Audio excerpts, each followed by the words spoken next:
Okay, just okay for now. Yeah, we're recording. Okay, take one. Go do something. Should we do a cold open? Is that what they're called? Cold open It sounds like podcaster terminology. They just sounds start like it. talking. Yeah, let's just exactly. That sounds like podcast terminology. Let's just do a cold open. People have Yeah. started asking me about the podcast now. They're like, "Can you help me?" And I'm like, "Sure, but not like just they want to start their own podcast and they're like, "Can I ask you some technical questions or how to be a podcaster?" I said, "You just Yes. have to record a conversation. It's not Yeah, just kind of press record, start talking. try not to say dumb things. Try. Yeah. Yeah. Try. Or do actually, because Depends on you what get you more want." people. Get more people to listen. Say dumb things. It's better actually. Yes. All right. We are live, people. Okay. Yeah. I'm Morgan here with Arna. Welcome to Future Skills Academy podcast, Creative Leaders Unplugged. Today we're talking to Duncan Wardle, former head of innovation and creativity at Disney. Yeah, Pretty big title, it is. pretty impressive title. Very, very much so. Done a lot of impressive projects. Yes. In our search for, what is creative leadership, we bump into a lot of different folks. We bump into quite a few characters, different kind of types of people. And Duncan is the kind of person that we haven't seen yet, who haven't had on the show No, yet, right? no, I agreed. I agreed. And I'm Yeah, trying, like, he's like a shooting star. yeah. Like he'll fly by you and he'll sparkle and he'll like, phew. Yeah, and we had to kind of catch up. We go like, wait, Yes. where are you going? Where are you going? Where are you going? So, Yeah, yeah. so, so that was really nice and funny, and also I don't know, it's hard to keep up. So really, really, lots of information, lots Yes. of stuff about creativity and Mhm. how to be creative. We've And done some, probably stuff you guys know as well. yeah, So sure, yeah, just let it remind you how intelligent you already are. yeah, but also something that never happened Mm-hmm. to us is that we've done exercises. Yes, he Yeah, facilitated us. he facilitated us. He turned the table, and I kind of enjoyed that. He turned the table. Yeah, which Yeah. is interesting. That never happened before. So so if our next guest is listening, we like that. Mix it up. Mix it Mix it up, up. man. Yeah. Yeah. So Yeah. so that brought new stories about me and Morgan. Hmm. We had to share some stuff, which is interesting. Anyway, but I kind of liked the way we did go over a lot of the sort of the creative skills Hmm. that we're familiar with. It was sort of Yes. like an overview of everything we know about creativity. And maybe And helpful context is he has just published a book, and that book, of course, is what he's very excited to talk about as well. So he kind of talks about the tools within that, which is then why this yeah, topic came to the forefront. exactly. Yeah. And it's good. It's a good reminder of a lot of the skills Hmm. that we need to be creative, to stay creative, to stay Why? playful, and why it's Yeah. important to stay playful. Especially with changing technology. Yeah. Yeah, exactly. So, yeah, because in the mix there was AI and augmented reality and all Hmm. that. His views on the future. Yeah. Yeah.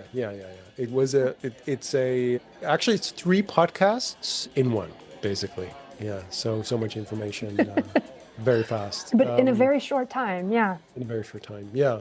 Which But is, and he yeah. And he did, and the one thing, because I got the opportunity to read his book, and the one thing that stood out to me that I haven't seen covered in as many books are the different states of the brain if you're trying to get good ideas. So we talk about that a bit as well. And that's yeah. something that's Yeah. yeah. Which is really important and interesting to kind of be aware of that. So we did that kind of exercise as well. Yeah, where did Yeah. you get the best ideas? So I like that, and and he is a firm believer in that we are all creatives. Hmm. We are all creative, and that's his mission, and it's mine too. So I Yeah. share, at least I share that passion and mission that we are all creative, and I'm intrigued by him, by his energy and his Hmm. fire and He's very and driven. Well, and very not driven. just driven. I think he said like discipline or determined. That's the word he used, Yeah, determined. determined. Yeah, Yeah. and also not afraid to make mistakes, and he, and so although once you start listening to him, you think like, oh, he's doing some kind of pitch or something, but actually it's not. It's this is a genuine person, and he Hmm. talks. A lot of times you'll hear him say, I don't know how to do this. I didn't know how it works. I don't know. I have no clue. So he's also very vulnerable, and but that's such a great example of someone who still gives it a go. And so I Hmm. don't know how it works, but let's just go do it. Let's just try it. And so that's kind of refreshing as well. Anyway, as you can Yeah. tell, Morgan and I are a little bit Still what was it? processing the Yeah, shooting process. star. Exactly. Because we record these intros straight after the interview, right? Not before. Duh. Yeah, that'd be amazing. No, after the interview, but straight after the interview. So we are still processing this, and there was a lot to process. So Yeah. I hope you guys also enjoy and are able to catch the shooting star. yes, enjoy. It'll give me a Because second to think. because yeah, exactly. Give you a second to think, and I also want to know your answer, Morgan, because so I want to have this on Oh, tape. I'm going So to ask you as well. yeah, yeah, I know that. Yeah, but I have Okay. more time to All right. think because I gave Morgan this. Yeah, Yeah. go ahead. So of the first things that came to mind are that my mom would always save our old Christmas cards. Like, I don't know if it was big a thing over here, Okay. but in the States, it was always a big deal to mail in you would send Christmas cards to all your friends and family. And my mom would always save them from the friends and family. But then when I was a little kid, she would give me scissors and I could sit there and I could cut the shapes or the patterns Oh, out of cool. the Christmas cards. And I would just sit there for hours and hours doing this. And she was like, it was the easiest, weirdest thing because you want your kids to be occupied and safe. And she would just give me Christmas cards. So All right. Oh, And what that's was the your? first thing that came to mind. Yeah. Oh, that's that's nice. fair. Okay. I have a hard try. So it's kind of difficult because it's either Playmobil or Lego. I like, but I mixed I kind of blended the two, I think, as a kid. But Playmobil had this pirate ship, Ooh. and I really, really wanted those pirate ships. Those were awesome. But I also made a big mistake because you had the sails and you could kind of make your own kind of art on the sails. So you had like a marker, you could kind of Ah, make a cool. drawing. Yeah, it's cool, but I ruined it.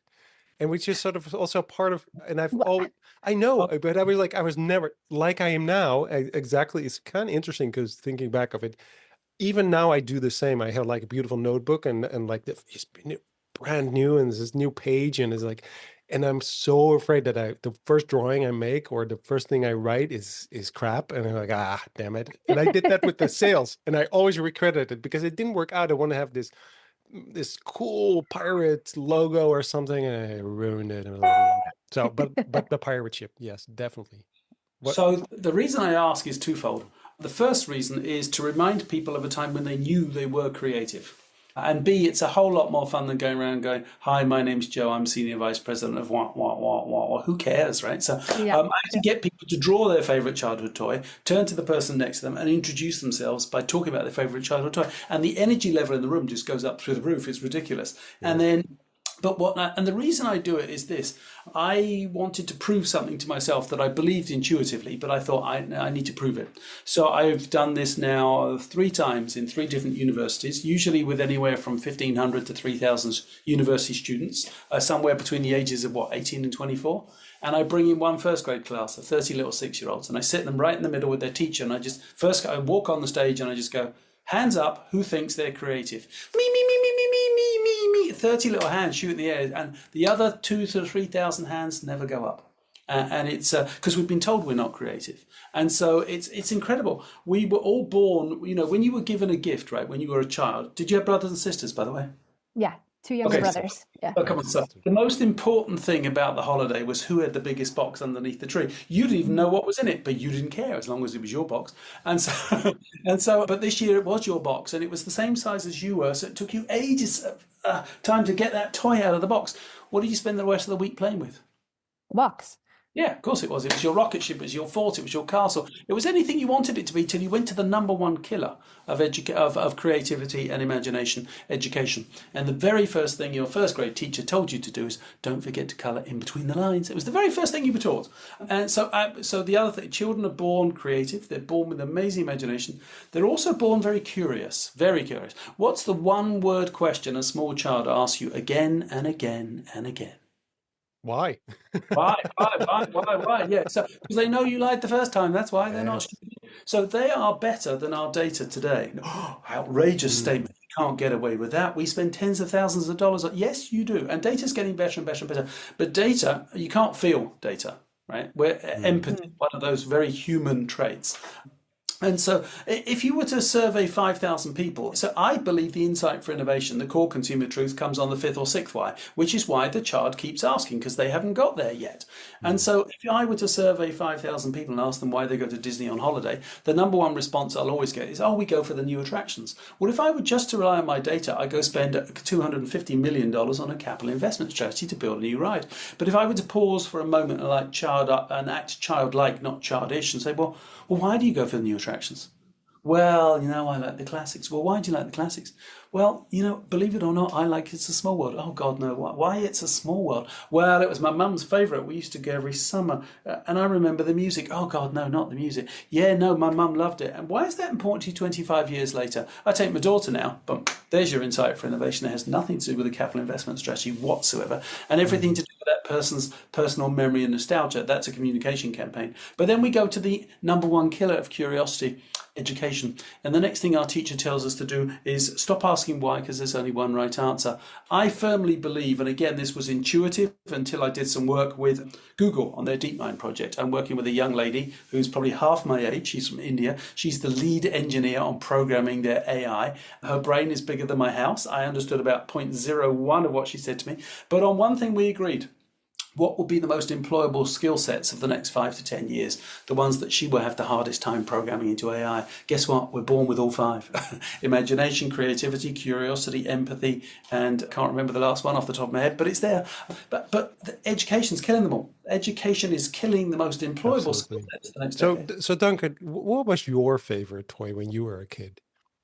Lego, because in those days it wasn't kids and you could Ah, just do anything out of anything. You thought it was a giraffe and a house, and to anybody else it probably absolutely. looked like Yeah. exactly the same thing. But no, I loved it because you Yeah. could break it. And But when you, did you discover your creative? I mean, it's really so you talk about, intuitively you knew certain things.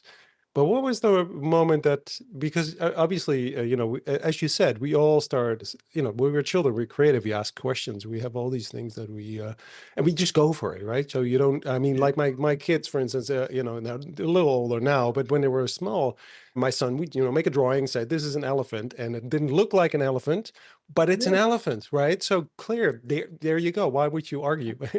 So it's as and at school, exactly what you were saying. So in the class, they would hear, and I think in the Netherlands, they have kind of an interesting kind of a way of looking at education and keep the people, keep kids creative. I think they're thinking about it, but then if you look at it, they go like, so so they would ask the kids to draw like a penguin or an elephant, and then they all make the same. There would be like 20 kids in the class, and it would be 20 exactly the same kind of penguins because they were taught that, like, this is what a penguin looks like, and to me it was always horrible. I'm thinking, why would you?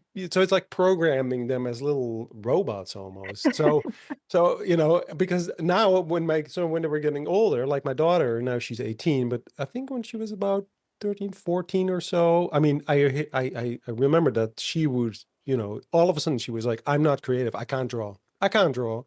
You know, you're like, what? When is that? And that, to your point, it's education. But how did you keep that creativity going? Because you were a kid, you went to school. So yeah. how did that happen It's for you? amazing because I will say to somebody, I was like, I know it will come as a shock to you, but you were born a child, and they're like, oh, that's right. Yeah, So I really? suppose I was just anybody ever said you can't do it. So I had a career counselor, one of those great career who says you'll Right. never work at Disney, you'll never get to America. You're like, screw you. So my very first job, I was the coffee boy for Disney in the London office. I got the Ah. job, by the way. I phoned the office every day at 10:30 a.m. Spoke to a woman called Julie who got Mhm. fed up taking my phone calls. And so they made me coffee boy. And my job was to go and get 6 cappuccinos a day for my boss from Bar Italia and Fris Street. And about 3 weeks into the role, I was told I'd be the character coordinator. That's the person that looks after those characters that walk around. At the royal premiere, Who Framed Roger Rabbit, in the presence of the Princess of Wales, Diana. I was like, what do I do? They said, well, you just stand at the bottom of the stairs. Roger Rabbit will come down the stairs. The Princess of Wales will come in along the receiving line. She'll either greet him or she'll blow him off. How could you possibly screw that up? Well, that's the day when I found out what a contingency plan was, because I didn't have one. A contingency plan would tell you if you're going to bring a very tall rabbit down a giant staircase towards the Princess of Wales, one might want to measure the width of the steps through which the rabbit with very long feet has to come down before he trips on the top step and is now hurtling like a bullet, head over feet at torpedo speed towards Diana's head. Whereupon he was met in midair by 2 Royal Protection officers who just took him out. There's a very famous picture on Reuters in black and white. You can still find it. Roger's going back through the air like this. 2 very angry dudes in suits diving towards him. A 20 PR guy from Disney back going, oh shit, I'm fired. So I got a call the next day from I didn't even know what a CMO was in those days, from Los Angeles. I thought I was going to tell me I'm fired. And all I heard was, that was great publicity. It's like, who knew I could make a career out of this? And so really for the first 20 years of my career at Disney, I just got to have the most mad, audacious, outrageous ideas. And I loved working for Michael Eisner, was CEO at the time. And I loved it because anything you walked in the door with, he'd go, not big enough. We're the world's #1 entertainment company. Come back when you got something that scares me. You're like, yeah, come on then. And so I got to send my son's Buzz Lightyear into space. I had to convince NASA to do it. He's the world's longest serving astronaut in space, by the way, 18 months. I saw the video on your website, by the way. I saw the video. Yeah. I built a swimming pool for Michael Phelps from one end of Disneyland to the other for Michael Phelps to swim down. If that had leaked at any moment in time, we'd have killed about 15,000 people. But hey, it's a great photograph. And I was working with Pixar and Lucasfilms and Disney Magic. I was like a kid in the candy store. It was just like, come on, right? I mean, and so it all came to a grinding halt after about 20 years when I got a call from the new CEO, Bob Iger. He said, listen, you're the guy with all the big ideas who actually seems to get them done inside a very large corporate enterprise. You're going to be in charge of innovation and creativity. I was like, what the hell is that? He said, I don't know. We just need to embed a culture of innovation and creativity into everybody's DNA. So I tried form. I didn't know what I was doing. So model number 1, I hired an outside agency. He said, hey, make me look good. And they were good at what they did. It was IDEO. They were very expensive. They were never around for execution, and they sure as hell weren't going to show me how they did what they did, or I might not hire them again. Model number 2, we'll create an innovation team. Duncan will be in charge. What could possibly go wrong? Well, outside of a legal team, nobody does legal work. Outside of sales, nobody does sales. So when you have an innovation team, the message you've sent to the rest of the organization is, oh, you're off the hook. We've got an innovation team. They have to do it. Yeah. Model number 3 was an accelerator program, which worked pretty well. We bring in some young tech startups and take a 50-50 stake in their business. What we could do for them was scale, because Disney can scale things really quickly. What they could do for us was allow us to bring products and services to market much quicker than we normally would. But we had failed in our overall goal, was how might we embed a culture of innovation and creativity into everybody's DNA. So I thought, right, screw it, we haven't done this yet. So I set out to create a toolkit that has 3 principles. It takes the intimidation out of innovation and makes it more accessible to normal, hardworking, busy people, makes creativity tangible for 50% of the organization who are very uncomfortable with ambiguity and grey, and far more importantly, makes the process fun. I love doing things. I suppose what keeps me going, I love doing things I've never done before. So I thought, right, I'm going to write a book. I've never written a book before, so let's write a book. And so, but I suddenly, let's make it different. Because, let me ask you a question. When you see a book in an office, where is the book? Bookshelf. There you go. Yeah, well, that's a waste of money, isn't it? So I thought, okay, what non-fiction book have I ever read that I thought I could read one page today? I don't have to read the rest of the book. I'm busy today. And I know exactly what to do next. I thought, my mum's cookbook. You want shepherd's pie? You go to page 67. So the book is designed the same way. So it says, have you ever been to a brainstorm where nothing ever happened? Go to page 12. Don't know how to evaluate ideas? Go to page 47. And I wanted to do it for what I call the learning style. So let me ask you a question. Close your eyes. How many days are there in September? 30. Okay, keep your eyes closed. I want you to think about how you knew the answer to that question, what you had learned many years ago, how you remembered it, or what you can see with your eyes closed. A calendar or the rhyme. Okay. Yeah. Calendar or rhyme. Okay, how about you? I was listening to Morgan saying So 30. you're fine. So Yeah. you can open your eyes. 30% of the audience will do 30% of the audience will go 30 days September, blah Yeah, blah yeah, blah, yeah, yeah, yeah. November. So they've November. just told me their preferred learning style is auditory. How do I know that? Because how old were they when they learned the rhyme? They were 6. How did they remember it? Because they heard it. Have you ever seen anybody count their knuckles? January, Yeah, February, yeah, March. my wife does that. So Yes. there you go. So Yeah. chances are her preferred learning style is kinesthetic. She probably learns by doing. Yeah. And then 40% of the audience would just close their eyes and go, as Morgan did, no, no, no, I can just see a calendar with the word September on it, number 30. Oh, cool. So the book is designed, because I've never done this before, so I thought, oh, what the hell? So it's got QR codes in every chapter. Uh-huh. One QR code is a Spotify playlist for people who learn by listening. One QR code is animated videos, because I've never been an animated character before, so I thought, what the hell, let's go do it. So I now pop out of the book in every chapter with some other characters that I'll introduce you to in a minute, and we introduce you to the tools and how they Mhm. work. And then I thought, okay, what about the kinesthetic learners? What could I do? I thought, right, I've never done an artificial intelligence book before, so let's do one. And actually, the book was published on Tuesday. The AI is not ready yet, but it will be within the next week or so. You Okay. will be so there'll be a QR code on the back of the book. You will be able to ask the book a question, and it will answer you immediately. You'll be able to say, "How does the tool on page 67 work?" Now, that's the power of AI, but the real power of AI is, "Hey, how does that tool on page 67 work to help me sell more coffee cups?" And yeah, the book will answer it. And the reason I'm doing it is because I don't know how. Mm. So Duncan, can I ask you a question? So because this podcast is going to be very easy for us because you're like basically you start talking and you have so many stories to tell. So which is awesome. Well, but you haven't answered my question.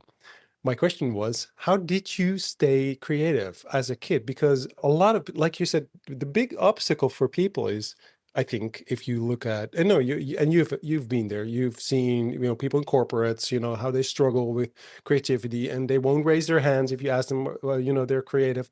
But how did you stay creative? How did you keep that fire going? Because clearly you have this creative fire, and I hear Mhm. you say all the time, like, I don't know how to do it, but you go for it anyway. So you don't have any fear.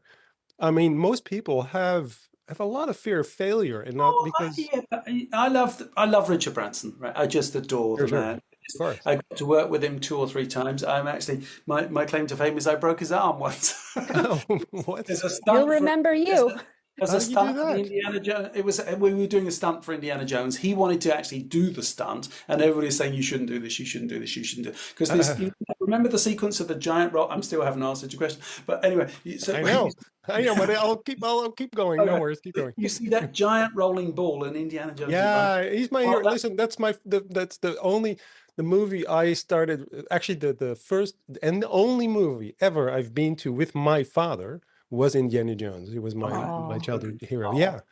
So So yeah, he wanted to run in front of the ball. Now the stuntman knows when to fall, and you fall into a net, but the consumer can't see it, obviously, and the ball rolls right over you, but yeah, you're sort of in a hole. Well, he missed the hole, and his arm was Oh no. really. so he fractured his arm. Oh So no. no, he has a childlike spirit to him, and people think of him as nobody ever calls Richard Branson a CEO. And by the way, if you think about, would you consider him successful? Yes, of course you would. Yeah. Virgin Cola, gone. Virgin Weddings, gone. Virgin Vodka, gone. The amount of products and services that are gone, but Hmm. you wouldn't consider him unsuccessful. He has this screw it, let's do it. And I think I probably have the same mantra. Again, if somebody says you can't, I was told from a very small age, oh, you won't be an artist. I was like, oh, screw you, then I'll be an artist. Or you won't make the rugby team. I thought, right, screw you, I'll make the rugby. I think it was more of just it was more determination than I think it was creativity. It was just Hmm. I love being told you can't do something because you're like, right, come on then, I'm gonna. But what about when you were a kid? What about your parents? I mean, were you raised like that? Were your parents okay with that? Or was it something maybe Yeah, I your think so. siblings? Yeah, until I got in trouble with the police, then that was.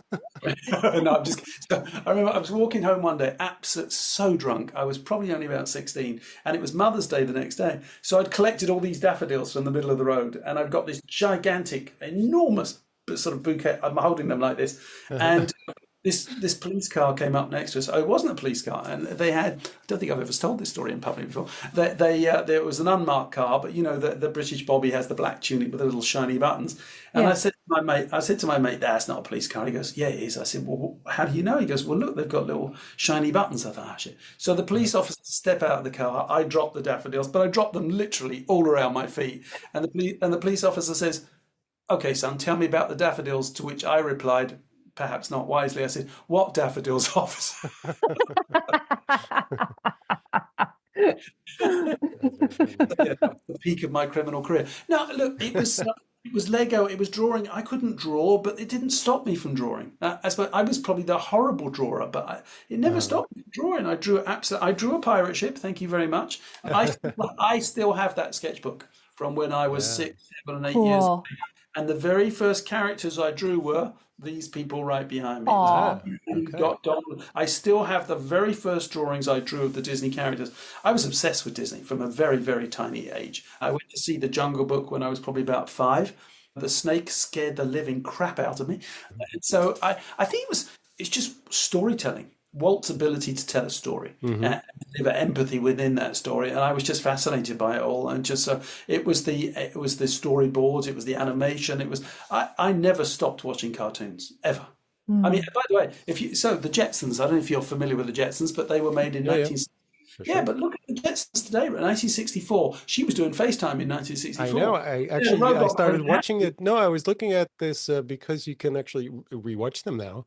And I was watching them just because of that, because I thought, oh yeah, wait a minute, weren't they? And this is actually, by the way, with most science fiction from like the 70s or or early 80s. There's so much stuff in there that we are now so when I watch that with my kids, first of all, it looks really old, obviously, but they don't think it's special. And I'm like, look, they had it then. See, they Yeah. didn't used to have that. That's that now we call it an iPad, but my son was like, yes, show. I used It's to. not I know I dressed up a lot. I dressed up as I had the cowboy outfit. I had uh, the hat, the sheriff's badge, the tassels. I We had used to that, yeah. walk with our legs like this. It was interesting because when people were developing stories for Pixar, to a certain extent, all we did was talk about our childhoods. So I grew up in the Mhm, 60s, right? So mhm. cowboys were gods in the 60s, Yeah. and so and we all had the outfit, the hat, the tassels, the plastic pistols. Yes. And then one day, someday, some guy called Neil Armstrong pops on and lands on the moon, kills the cowboy industry overnight.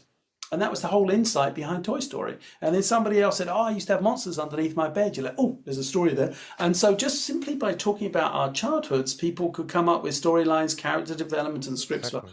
for Toy Story, Monsters Incorporated. All we would do, just talk about our childhoods.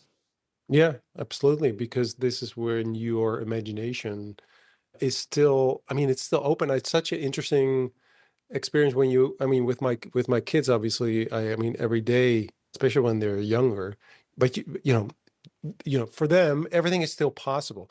So I'm Dutch, so we don't celebrate Christmas the way they do in the US or the UK as much. We do, but not with the presents. We have another celebration which is called Sinterklaas, which is basically the same thing. But anyway, but I had to tell my kid that because it's like this big lie.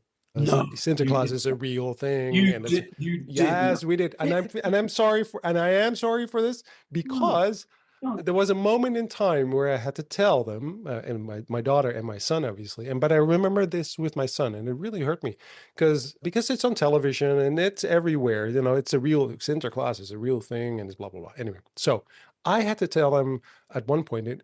Actually, a, an older kid at his school told him that your parents put the present in the shoe, right? And then she said, "Oh, you're not supposed to know this." And so he came up to my wife and he said, are you buying the presents and put that in my shoe? And obviously then she said yes, and it broke his heart. He said literally that was the only magical thing left. And I'm like, oh, which is you know When I was a kid, I remember I couldn't tell you how old I was, probably about 9 or 10. My dad came into the bedroom on Christmas Eve in his blue pajamas with my Christmas stocking. And I'd woken up and I looked at him and I thought, obviously Santa Claus was late, running late, right? So he gave the stocking to me. And I just went back to sleep and thought no more about it. And I yeah. will tell you that my daughter actually was 30 last week. My son is 27. I bought their stockings, 2 weeks ago? I've been on Amazon buying English chocolate and never not delivered the stocking. Every single year, I'm in total denial, and I'm okay with being in denial. There is a good laugh for them that Dad's still the great believer. But here's the thing: they're now getting to the age where they go to bed at 4 or 5 o'clock in the morning, and shit, I have to stay awake. Really? So Okay. sometimes Santa That's a Claus bit odd. delivers the stocking before they go to bed. Santa Claus would only come to our house, but the rule was we had to stay in our bedrooms until 9 a.m. So we could go down and look at the tree, and we could pick up our stockings, but we had to stay in our own rooms hanging out until 9 a.m., which looking back was a brilliant Santa move. Because that's so interesting. Yeah, but it's this idea of magic not being there. Remember the word? Yeah, like, I when remember what James was, I can't remember, it was James or Adriana. It was their first tooth. And they looked at, my wife's from Mexico and I'm from Scotland. And as I said tooth fairy, as the word fairy came out of my mouth, my wife said tooth mouse. And my son looks at us like, okay, wait, is it a fairy or is it a mouse? And my wife just lied absolutely brilliantly on the spot. She goes, well, the mouse keeps the tooth until the to take it away. I was like, wow, that was seriously. There you go. There's another Disney movie. There you go. Yeah, no, it's so interesting how kids in a way also really want to believe. So they're even I mean, I think even if I would have told him years before, because all of the other kids believed, and it was on television, it's a huge thing. So it's a big conspiracy. Everyone is in on it. And now he's 13, and obviously, and he's still sort of the rituals around the celebration are still very strong. They're there.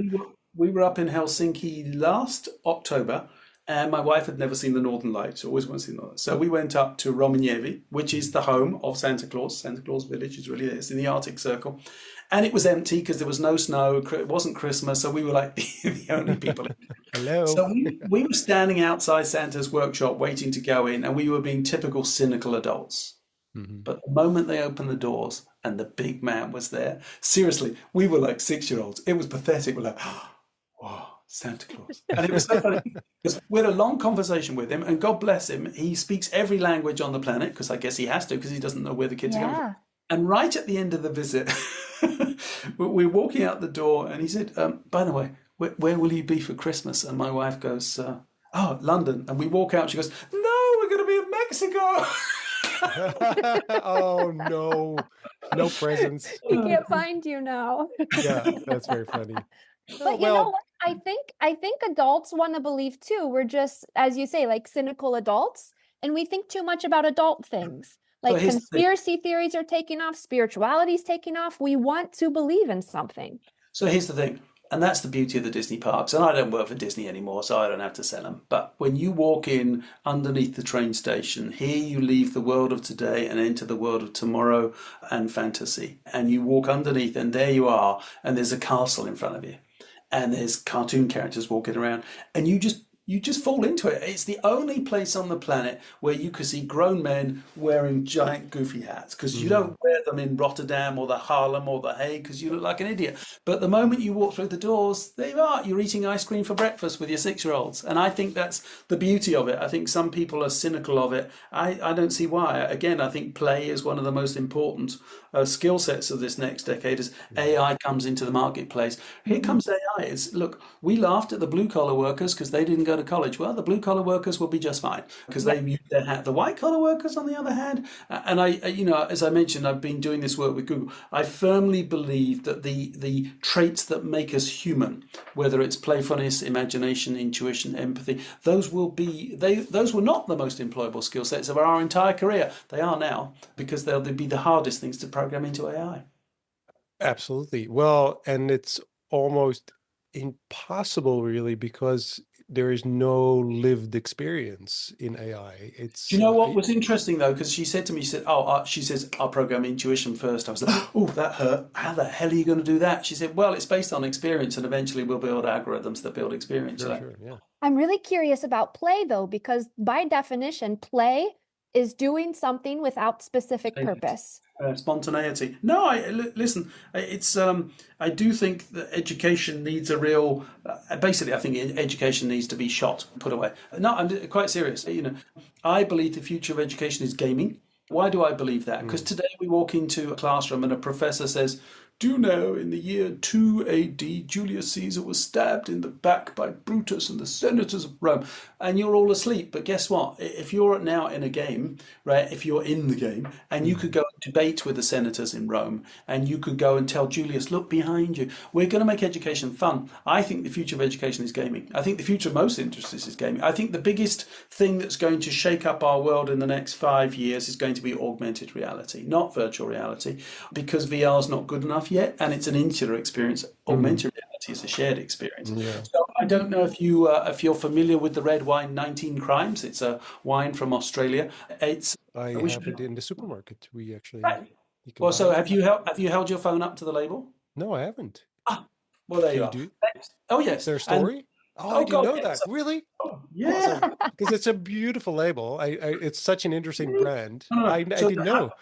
So the Cool. Halloween edition is Frankenstein. He pops out of the label in the middle of the supermarket. Really?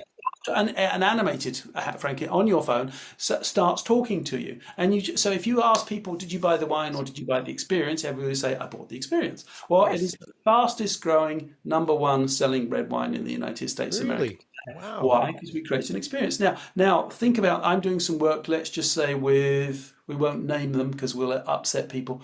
Let's just say a large football team in the northwest of England, who are also owned by a large baseball team in the northeast of the United States of America.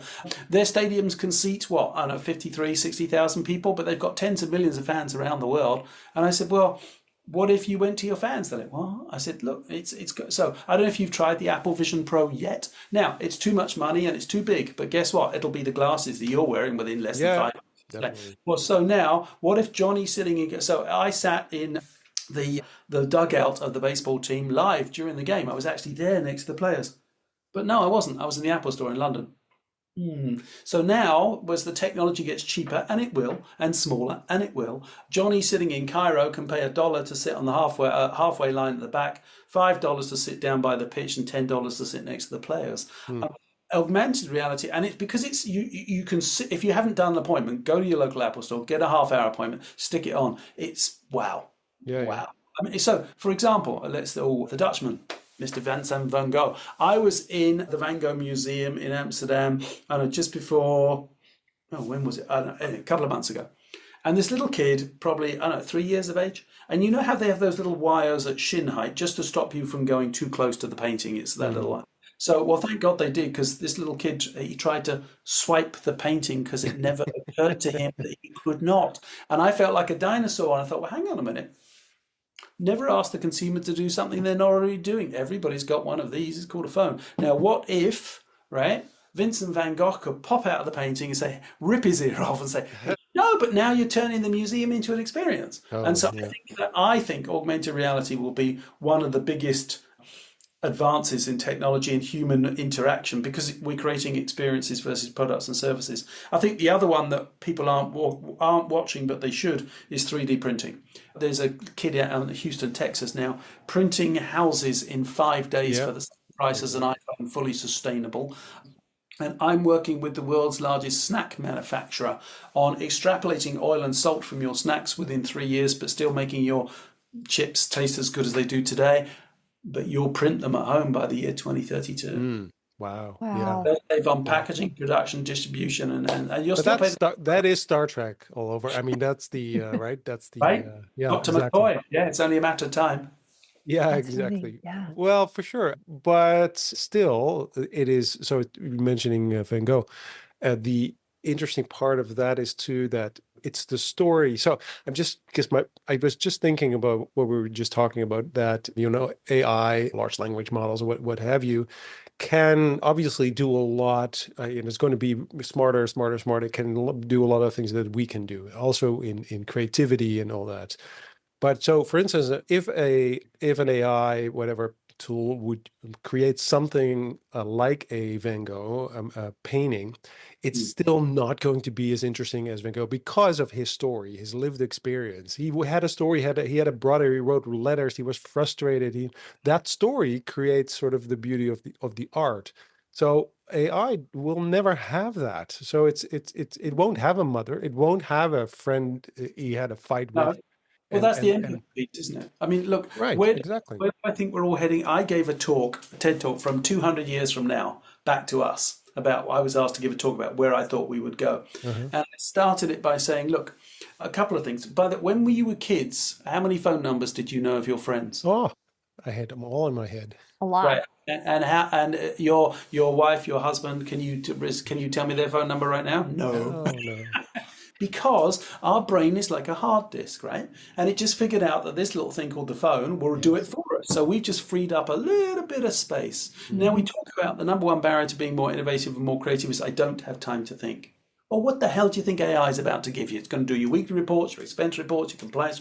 We're about to get time to think. Now, as we seek old age and better health, we will take on. Today we have cataract surgery, we have prosthetic surgery, we have pacemaker surgery. It's only a matter of time before the science figures out how to replace our pump. Your heart is a pump. And at some point in the next 100 years, they'll figure out how. You'll be on your fifth pump and you'll be 250 years of age. And we will take on more and more. We'll become like a second-hand car. We're going to take on parts, right? However, so I don't believe ultimately that we would compete with AI.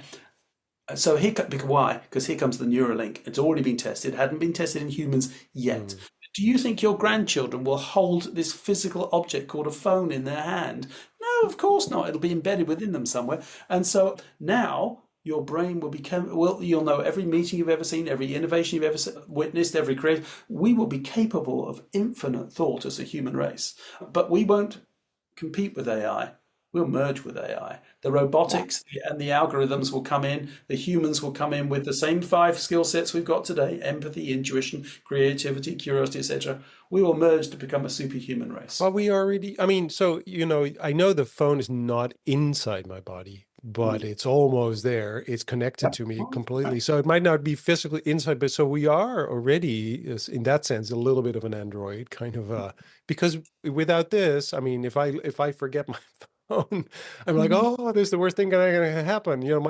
My daughter, she dropped her phone the other day. It broke. My God, that's such a disaster. So we are already kind of, although it's not inside him, but it's sort of outside. Yeah. But it's Yeah, still I think. it's an implant anyway. Yeah.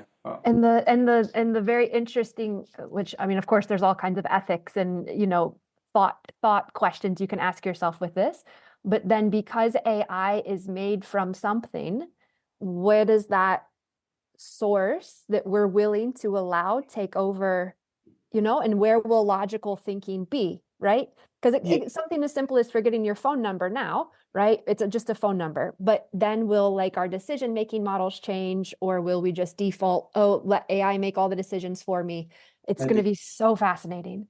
it is. Look, like everybody, I'm half terrified of it and half absolutely excited by it. I'm not really scared of AI. I am scared of man's stupidity. Yeah.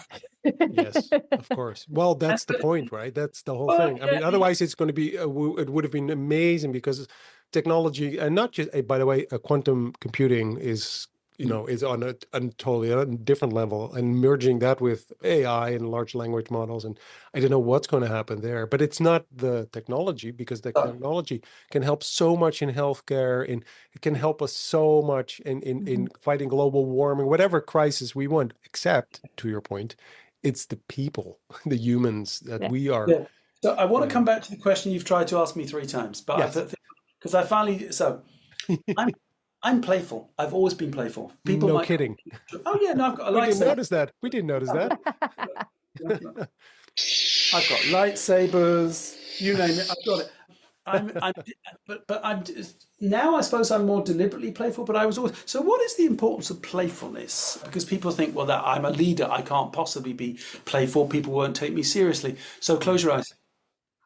Where are you usually, and what are you doing when you get your best ideas? Shower. Outside. Okay, so you can open your eyes. Bicycle. I've done this with up to 20,000 people in an audience, and you'll hear shower, bicycling, walking, jogging, falling asleep, waking up. Yeah, of course. Yeah. Not one person out of 20,000 people said at work. Now, No.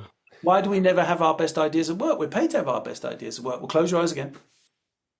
I want you to picture the last verbal argument you had with somebody. You don't have to tell me about it, but be as honest with yourselves as you choose to be. That last argument, voices were raised, angry at each other. Mm. Now you turn to walk away from that argument now. You were 5 seconds away, you were 10 seconds, you were 20 seconds away from that argument. And what just popped into your head totally spontaneously the second you turned to walk away from that argument? What was it? What you should have said. Bingo, the killer one-liner, that perfect one, beautiful line. You wish you could during but you didn't. No. Do you ever deliver the perfect line during the argument? No. Why not? Because when you're in an argument, your brain is moving at 1,000 miles an hour. When you're in the office, you're doing emails, you're doing weekly reports, etc. And I hear myself say, I don't have time to think. But the second you gave yourself time to think, you came up with the killer one-liner or the big idea. So how do I get there, and how do I get there when I need it at work? By being playful. So why? Because when you hear yourself say, I don't have time to think, you're in the brain state that science calls beta. I call it busy beta, where the reticular activating system, forget it, scientific, nobody remember it, call it a door. When the door between your conscious and subconscious brain is firmly closed. When that door is closed, you'll only have access to your conscious brain. And you can Google this. What percentage of my brain is conscious? 13% of your brain is conscious. 87% of your brain is subconscious. Every meeting you've ever attended, every innovation you've ever seen, every creative problem you've ever solved is back here to serve as unrelated stimulus to help you solve the challenge you're working on right. But when the door is shut, you don't have access to it. So what do? I do energizers. There's a bunch of them in the book. They're fun exercises. What are they? Why are they? They're just there to make you laugh. Why? The moment I hear laughter, I know that metaphorically I've placed you back in the shower because I've just opened the door between your conscious and subconscious brain to metaphorically place you back in the shower where you are when you still have your best ideas. You can still make an informed decision in the shower, but you can still have big ideas. And so I don't expect people to be playful every second of every day, but if they do want to open the door between the conscious and subconscious brain, they do need to be playful at the right There's time. something else you need, though. You need to have also the input. You need to have. So there's a beautiful book. The title is it's sort of, forgot the title, but it's Thinking Outside Your Brain, something.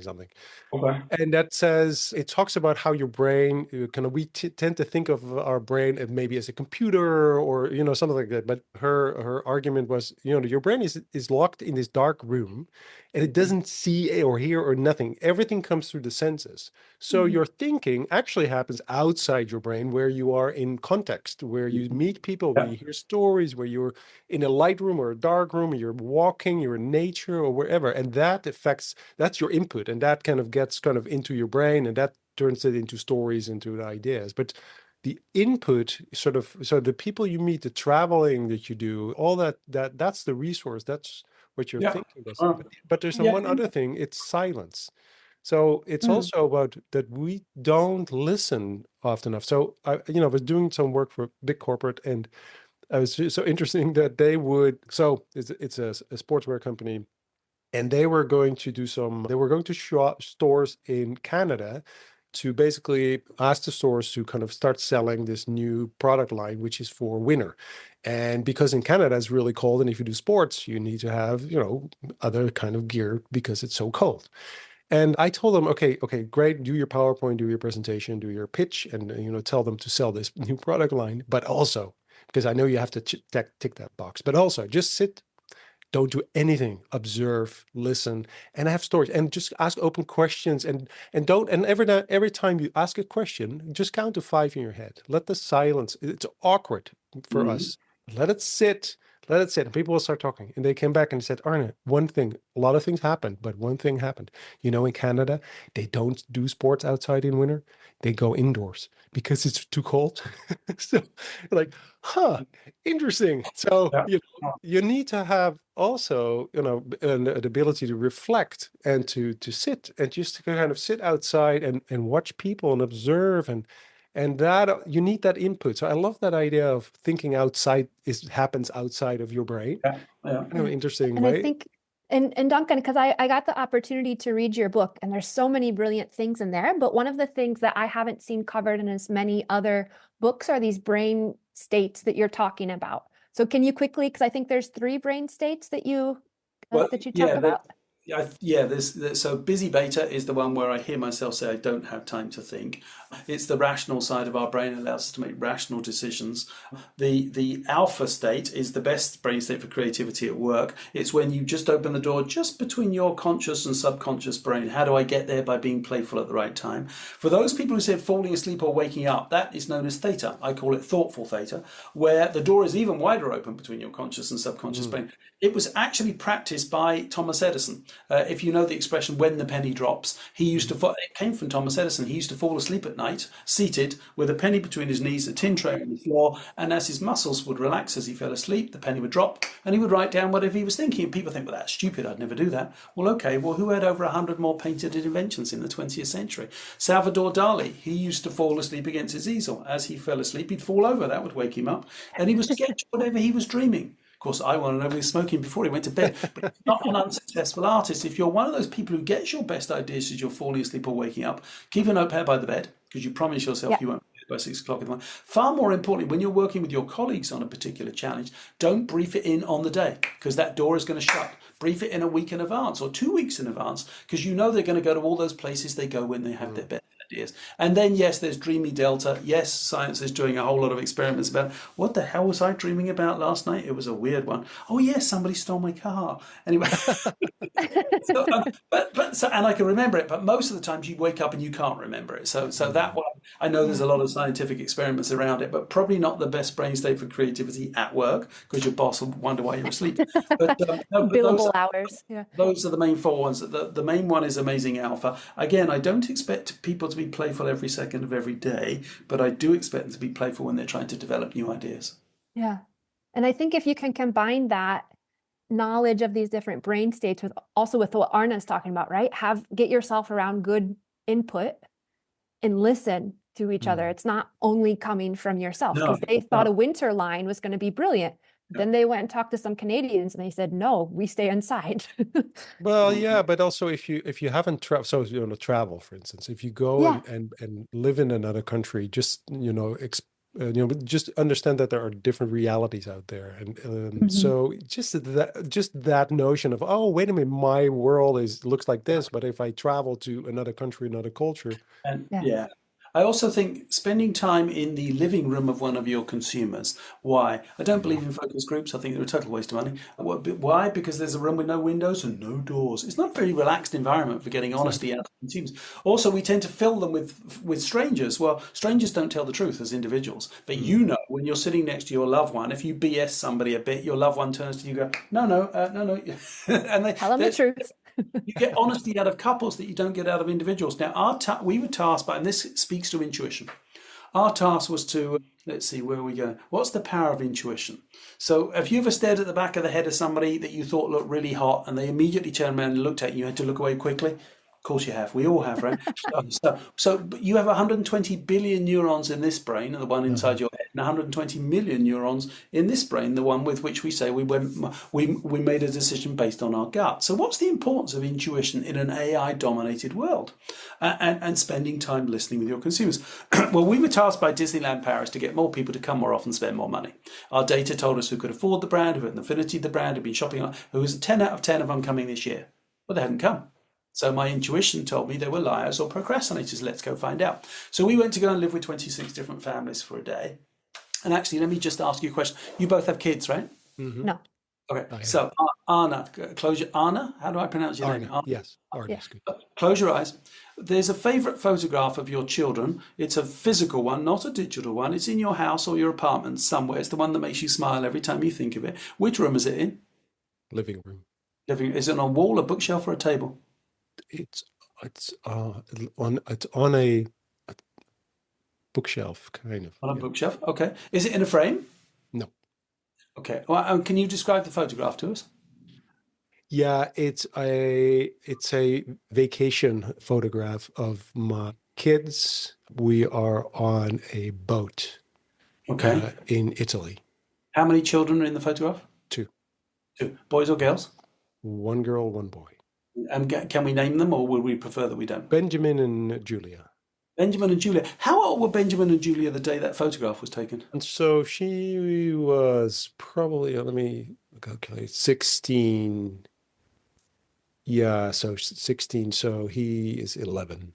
Okay, and how old are they today? So he's 13 and she's 18. Okay, so the photograph that you chose is 2 years of Yeah. 2 years. Yeah, Okay, it's two. so Morgan, you don't have kids, right? Okay, so No. you close your eyes. Hmm. I want you to think of that photograph in your parents' house, in your parents' apartment, and it's been there for many, many, many, many years. Which room is it in? Oh, it's in my dad's office. Okay, and how old were you the day that photograph was taken? Probably 8 or 9. Okay, and well, I won't ask you how old you are today, but we'll just assume you're a little older than that. So you can open your A eyes. little bit. So why is that? But your dad has photographs of your graduation from university. He has of senior night, I'm sure, of all these other life events. But why is that one still on his desk? So we started asking why? Because the woman I was living with, the photograph, I asked her, I said, "Oh, how old are your children, love? 4 or 5?" She goes, "No, love, 21 and 22." You thought, well, hang on, why did you? So each of the households that we were living in, everybody came back with the same answer, the same clue, if you will, that when we asked how old the children were in the photograph versus reality, it was 5, 10, 15, 20 years. You thought, well, why? Why? Well, remember the 7 whys? So we kept pushing. And these mums started to talk about 3 moments in time through which a parent and a child must cross. I labeled them bittersweet transitions. They were all about the same moments in time.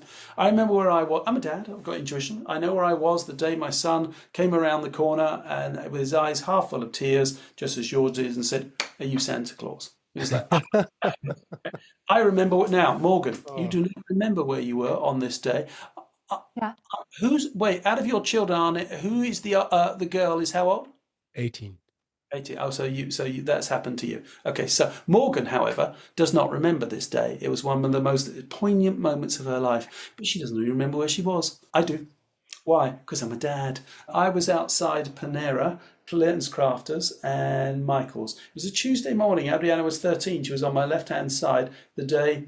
Oh, yeah, she dropped my left hand in public for the first time because she didn't want to hold daddy's hand in public. And Morgan doesn't remember where she was. But if she texts her dad, if he's still alive today, as soon as she gets off this call, he'll answer in a nanosecond and he'll tell her if it was his left hand or right hand. It's a seminal moment between a father and a daughter. And the last Yes. one that they described was when we drop our kids off at college for the first time. And we have to turn around and say goodbye.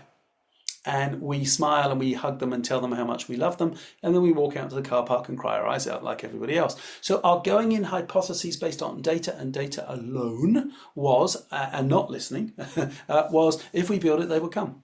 But by spending a day with our consumer in their living room listening and seeing, we realize that there isn't a single mum in the world today that wakes up worrying about whether or not Disney has a new attraction this year, but which is what our data told us. But every mum on the planet wakes up every morning worried about how quickly her children are growing up and how she wants to make special memories for them while they still believe, while they still hold my hand, while they're still here. That's a segmented communication campaign, not a capital investment strategy. One that saved us from spending $250 million on something mum didn't want in the first place. How do we get there? By spending a day with our consumers on their Exactly. turf and using our intuition.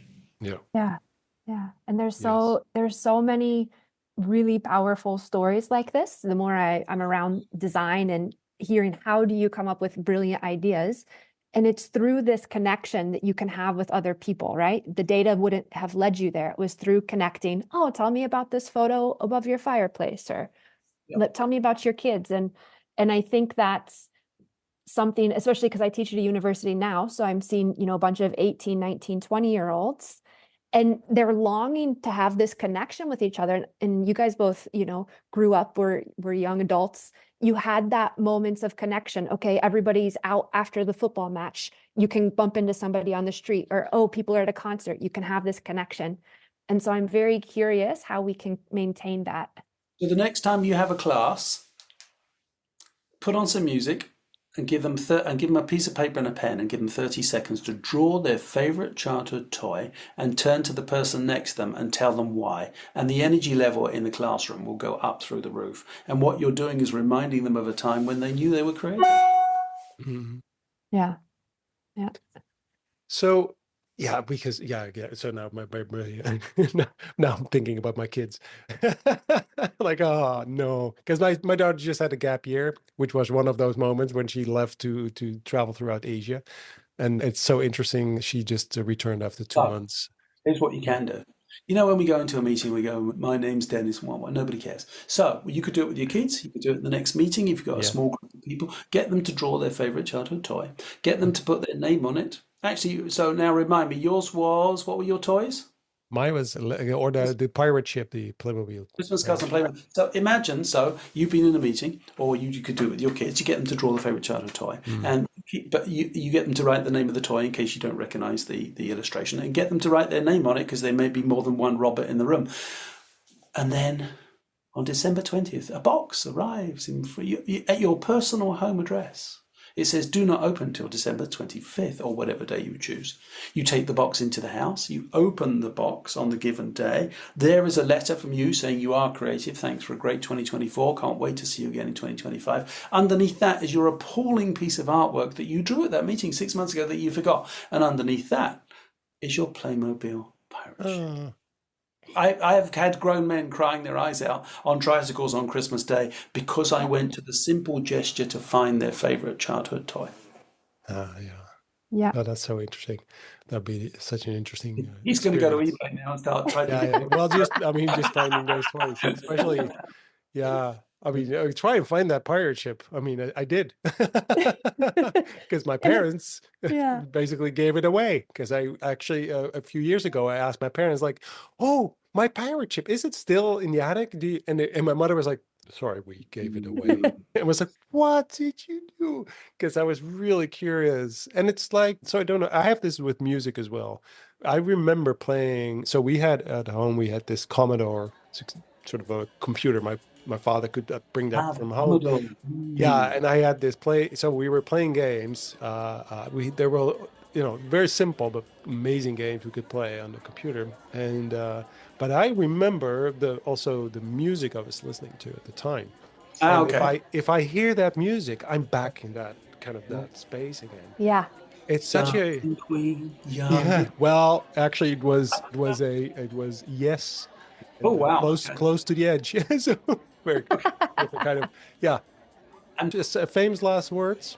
What is your what are you going to be most excited about for yourself? What is the thing that you're going to be? What are you looking forward to? I'm looking for. Somebody told me I wouldn't be successful because giving talks and running workshops until I enjoyed giving. And at first I was like, I'm a Disney executive. I don't give, I take. And no, I enjoy giving. I wanted to give the book away for free. The publisher had a different idea about that. I did still want to give it away free for students because they're still, before they're told they're not creative. I am on a mission. I believe everybody is creative, and I'm on a mission to prove it. How do I get to that? Because I define creativity as the ability to have an idea, and I define innovation as the ability to get it done. That's the hard part, but that's what the tools in the book are for. Cool. Brilliant. The Thank world you would so be much. a better place if we all had this. So. Thank you very much for being Thank you with very us. much. Thank you. Thank you, Duncan. Bye-bye. Thank you. Bye. Thank you. Bye-bye.